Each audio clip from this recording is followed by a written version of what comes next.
পাশের বাড়ির বৌদির জামাই বোকা। একদিন বৌদি আমায় ডেকে নিয়ে বলল, তোর দুলাভাই একটা বোকা। আমার কষ্ট অভাব দূর করতে পারে না। আমি বৌদির কথা শুনে অবাক হয়ে যাই। একদিন বৌদি আমার সাথে যা করেছিল তা শুনলে তোমাদের চোখ কপালে উঠে যাবে। আমি তখন ছোট, ক্লাস 7-এ পড়ি। আমাদের পাড়ায় প্রতিদিন রাতে গানের আসর জমত। গ্রামে আমাদের আড্ডা গুরু নীরব ভাই। স্কুল না থাকলে সারাদিন তার ঘরে বসে থাকি আর মোবাইলে গান শুনি। আমাদের এলাকার রাজু ভাইয়ের বউ একটু অন্যরকম। গ্রামের ছনের ঘর ছিল জঙ্গলের সাথে। সে যদি ওর ভিতরে থাকত তো আমাদের গায়ে পানি দিয়ে ছিটা মারত। একদিন এভাবে যাবার সময় ভেতর থেকে পানি ছিটা দিয়ে বলে, জামাই কই যাও? বাড়িতে আসো, পিঠা খেয়ে যাও। আমি আসলে এসবের কিছুই তেমন বুঝি না। আমি ভাবিকে বললাম, কি পিঠা? আরে ভেতরে আসি না। আমি বোকার মতো ভেতরে যেতে চাইলে ভাবিকে দেখে আমি চমকে উঠি। ভাবি খিল খিল করে হাসতে থাকে আর আমায় বলল, শরম পাইছো? জঙ্গলের ভেতর ক্রিকেট বল খুঁজতে থাকি। নীরব ভাই ক্রিকেটের বল এত জোরে মারছে এই জঙ্গলে আইসা পড়ছে। আর আমি ছোট হওয়াতে ওরা সবাই সব সময় আমারই পাঠায় জঙ্গলের ভেতর ক্রিকেট বল আনতে। কোনো মতেই এদিন আর বল খুঁজে পাই না। রাজু ভাইয়ের বউ পিছন থেকে আমার উপর পানি ছুঁড়ে মারে। আমি চমকে উঠি। বলি, একটা ক্রিকেট বল দেখছো? সে বলে, বল আমার ঘরের চালের উপরে এসে পড়ছে, তাই আজ আর বল দিব না। আমি বললাম, ভাবি আমারা আর এখানে বল ফেলব না। আজকের মতো বলটা দিয়ে দাও। ভাবি বলল, ঠিক আছে বলটা ফেরত দিব, তবে একটা শর্ত আছে, যদি তুই আমার শর্ত রাখিস তাহলে বল দিতে পারি। আমি ভাবিকে বললাম, ভাবি আমি ছোট মানুষ, আমি কি তোমার দেওয়া শর্ত পালন করতে পারবো? ভাবি বলল, পারবি, না পারলে আমি তোকে শিখিয়ে দিব। আমি ভাবিকে জিজ্ঞেস করলাম, ভাবি কি শর্ত বলো? এবার ভাবি বলল, এখন বলতে পারবো না। তুই বরং সন্ধ্যার পর আমাদের বাড়িতে আসিস, তখন শর্তটা বলবো। আর এখন নে বলটা নিয়ে যা। আমি ভাবতে লাগলাম, ভাবি শর্তটা তো এখনই বলতে পারত, কিন্তু সন্ধ্যার পর বলল কেন? ভাবির কথা শুনে আমি কিছুটা ভয় পেলাম। কি জানি বলে বসে তার কোনো হিসাব আছে? আমি ক্লাস 7-এ পড়লে কি হবে? আমার গঠন গাঠন একটু বড়। অনেকে বিশ্বাসই করতে চায় না আমি ক্লাস 7-এ পড়ি। আমার 5 ফুট 5 ইঞ্চি উচ্চতা। পরের দিন আমি ভাবির কথামতো সন্ধ্যার সময় তাদের বাড়িতে গেলাম। বাড়িটা একদম নীরব বাড়ি। আমি ভাবিকে বললাম, ভাবি তুমি আমায় কিসের শর্ত দিবে বলেছিলে, আমি আজ তো আসলাম সেই শর্তটা শুনতে। ভাবি বলল, এটা কোনো শর্ত না রে, আমার দুঃখের গল্প। আমি যদি আমার গল্পটা তোর সাথে শেয়ার করি তাহলে তুই কি এর সমাধান দিতে পারবি? আমি বললাম, ভাবি আমি মানুষটা ছোট হতে পারি, কিন্তু আমার বিষয়ে তুমি জান না, আমি ছোট হলেও কোনো কাজে এ পর্যন্ত ব্যর্থ হয়নি। ভাবি তখন খুশি হয়ে বলল, সত্যি বলছিস তুই?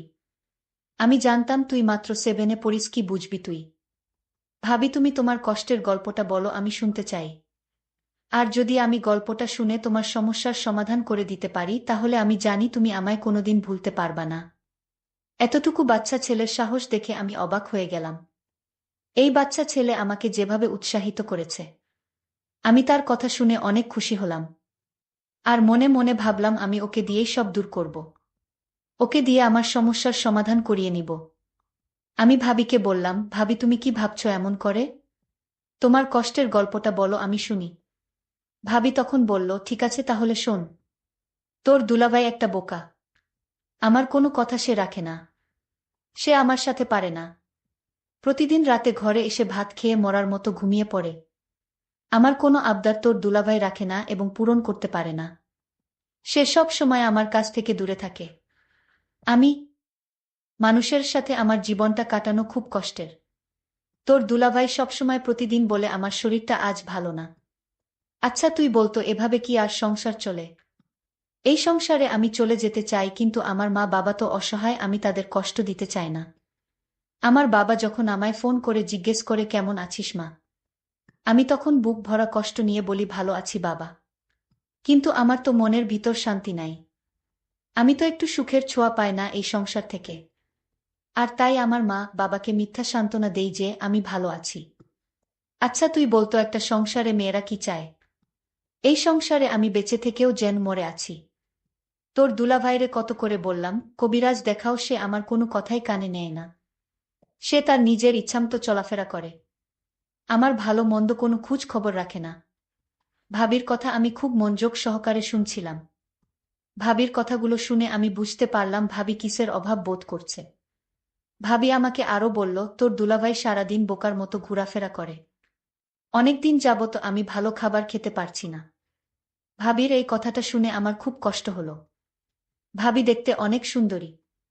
এরকম বোকা একটা জামাই ভাবির কপালে জুটল। যাই হোক, আমি ভাবির সমস্ত কথা শুনে বুঝতে পারলাম ভাবি এই সংসারে সুখে নেই, বরং সুখের অভিনয় করে যাচ্ছে তার মা বাবাকে খুশি করার জন্য। আমি ভাবিকে বললাম, ভাবি তুমি কোনো চিন্তা করো না, আমি তোমার সকল সমস্যার সমাধান করে ফেলব। তুমি আমার প্রতি আস্থা রাখো। ভাবি আমার কথা শুনে বলল, তুই ছোট মানুষ, তুই কি বুঝবি আমার কষ্ট। তাও তোকে বললাম, কারণ আমি এমন কপাল নিয়ে জন্ম নিলাম। আমার কষ্টের কথা কাউকে বলতে পারিনি। আজ তোকে বললাম। আমি বললাম, ভাবি তুমি যখন আমার কাছে তোমার কষ্টের কথা বলেছ, আমি পারি আর না পারি চেষ্টা তো করে দেখতে পারি। ভাবি খুশি হয়ে বলল, তোর আর কিছু করা লাগবে না। তোর মুখের কথা শুনেই আমার মনটা শান্ত হয়ে গেল। আমিও ভাবির কথা শুনে আমি ভাবিকে বললাম, ভাবি তুমি কোনো চিন্তা করো না, আমি তোমার সুখের ব্যবস্থা করছি। তুমি শুধু আমার কথা রেখো, যখন যা বলবো তখন তোমার তাই করতে হবে। আমি ভাবিকে বললাম, ভাবি তুমি একটু অপেক্ষা করো, আমি আমার বাড়ি থেকে আসছি। আমি তাড়াতাড়ি বাড়িতে এসে আমার বাবার পকেট থেকে কিছু টাকা নিয়ে বাজারে গেলাম। আমি মনে মনে চিন্তা করলাম, ভাবিকে আজ আমি দেখিয়ে ছাড়বো আমাকে বলে আমি বাচ্চা মানুষ। হায় রে ভাবি, তুমি আমার সম্পর্কে জানো না, তুমি আজই বুঝতে পারবে আমি বাচ্চা নাকি কিশোর। আমি বাবার পকেট থেকে টাকা নিয়ে বাজারে গেলাম। বাজারে গিয়ে 1 কেজি গরুর মাংস কিনলাম। আলু, পেঁয়াজ, রসুন, ভাবির জন্য সাবান, ফেস ওয়াশ, মুখের ক্রিম, হাতের ছুরি ইত্যাদি কিনে ভাবির বাসায় নিয়ে গেলাম। ভাবি আমার হাতে বাজার দেখে অবাক হয়ে গেলা।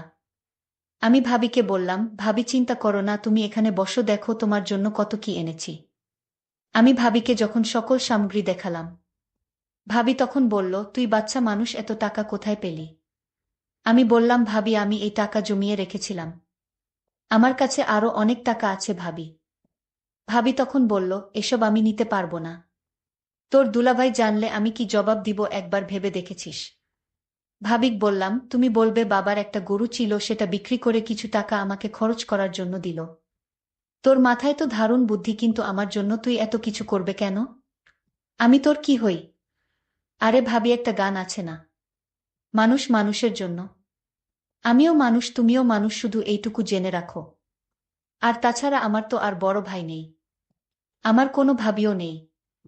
যদি আজ আমার একটা ভাবি থাকতো, আর সেই ভাবি যদি তোমার মতো কষ্টে থাকতো, তাহলে আমি কি তাকে ফেলে দিতাম। আমি তাকে হেল্প করতাম না। ভাবি তখন বলল, আসলে সত্যি তোর অনেক মেধা আছে, তুই ছোট হলে কি হবে, তোকে আল্লাহ অনেক জ্ঞান বুদ্ধি দিয়েছে, তুই ভবিষ্যতে অনেক বড় হবি। আমি ভাবিকে বললাম, ভাবি এবার কথা বাদ দিয়ে রান্না করো। আজ তুমি গরুর মাংস দিয়ে ভাত খাবে, আমিও তোমার সাথে খাবো, অনেক ভালো লাগবে। বলতেই ভুলে গিয়েছিলাম যাকে আমি বাচ্চা বলে ডাকি, তার নাম সজীব, তার মা বাবা। ভালো লাগবে। বলতেই ভুলে গিয়েছিলাম যাকে আমি বাচ্চা বলে ডাকি, তার নাম সজীব, তার মা বাবা আছে। তাদের একটা মাত্র সন্তান, সে হচ্ছে সজীব। আর একমাত্র সন্তান বলে সজীবকে তার বাবা মা অনেক স্নেহ করে, যখন যা চায় তাই দেয়। আমি সজীবকে বললাম, সজীব তুই বস, আমি রান্না করি। সজীব তখন বলল, ভাবি আমি তোমার সাথে রান্নায় হেল্প করি। আমি বললাম, ঠিক আছে কর। আমি আর সজীব মিলে রান্না শেষ করে ঘরে নিয়ে যখন খেতে বসবো, ঠিক তখনই আমার বোকা জামাই বাড়িতে হাজির। সজীব আমার স্বামীকে ভয় পেয়ে সে কাঠের তলে লুকিয়ে পড়ল। আমার হাবলা স্বামী আমায় জিজ্ঞেস করল, কিরে সোনিয়া, আজ ঘরে মাংসের ঘ্রাণ পাচ্ছি কেন, মাংসের ঘ্রাণ কোথায় থেকে আসছে। আমি তখন আমার বোকা স্বামীকে বললাম, আমার বাবা এসেছিল আজ দুপুরে, আমার জন্য অনেক কিছু নিয়ে আসছে। তুমি তো আমার ভরণ পোষণ করতে পারো না, আর তাই বাবা আমার জন্য হাতের ছুরি, মুখের ক্রিম, ফেস ওয়াশ, ব্যাগভর্তি বাজার নিয়ে আসছিল। আমার স্বামী এই কথা শুনে বলল, আমার সুর আব্বার এত দরদ হয়েছে আমাদের প্রতি, হঠাৎ এই দরদ কেন। যাই হোক, অনেকদিন পর ঘরে মাংস রান্না হলো, দাও পেট ভরে ভাত খাই।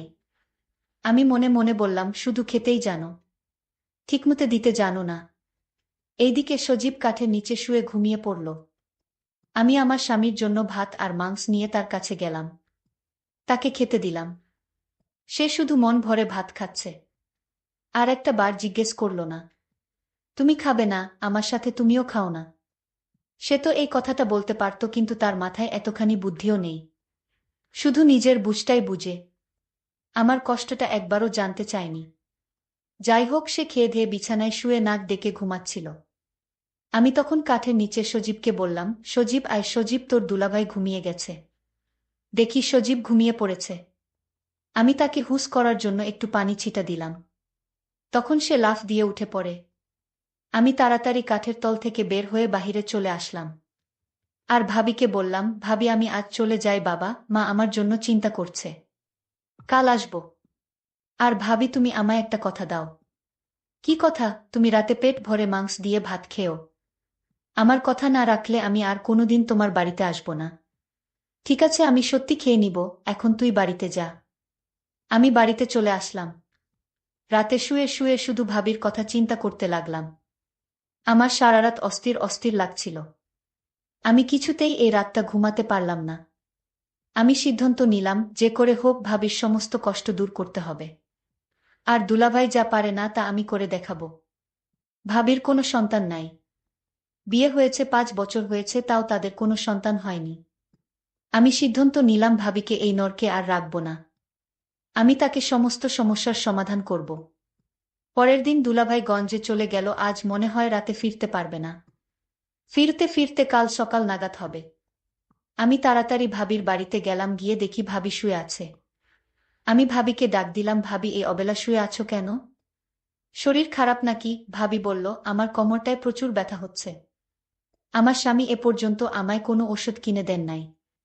আমি ভাবিকে বললাম, ভাবি আমি তোমার জন্য ব্যথার ওষুধ নিয়ে আসি। ভাবি বলল, না লাগবে না। আমি ভাবিকে বললাম, ভাবি ট্যাবলেট না খেলে তো ব্যথা সারবে না ভাবি। সজীব ভাই আমার, আজ আমি অসহায়, আমার পাশে কেউ নেই। আজকের কোমর ব্যথায় মনে হয় আমি মরে যাব। এই জন্যই তো বললাম ঔষধ নিয়ে আসি। ভাবি বলল, ঔষধ লাগবে না। তুই কোমরটা একটু মালিশ করে দে, তাহলেই ব্যথাটা কমে যাবে। আমি ভাবির এমন কথা শুনে আমার কেমন জানি লাগছিল। আমি বললাম, ভাবি আমি পারবো না মালিশ করতে, আমি বরং ডাক্তার নিয়ে আসি। ভাবি তখন আমায় বলল, আরে বোকা ছেলে, এই ব্যথা মালিশ ছাড়া কমবে না। তুই অয়তা ডাক্তার নিয়ে শুধু খরচ বাড়াবি। তুই একটু মালিশ করে দিলেই ব্যথাটা কমে যাবে। আমি ভাবির ব্যথার কষ্ট দেখে আমি মালিশ করে দিলাম। 5 মিনিট পর ভাবি ব্যথা কমে যাওয়ায় ঘুমিয়ে গেল। আর আমার মনের আশা করে নিলাম। আর ভাবিও এটাই চেয়েছিল।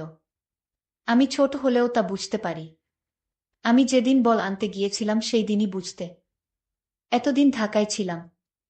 ভাবি আমাকে দেখে বলল, সজীব তুই কেমন আছিস? ভালো ভাবি, তুমি কেমন আছো ভাবি? আমি ভাবির মুখে হাসি দেখতে পেলাম। আমি কোনোদিন ভাবিকে এমনভাবে হাসতে দেখিনি।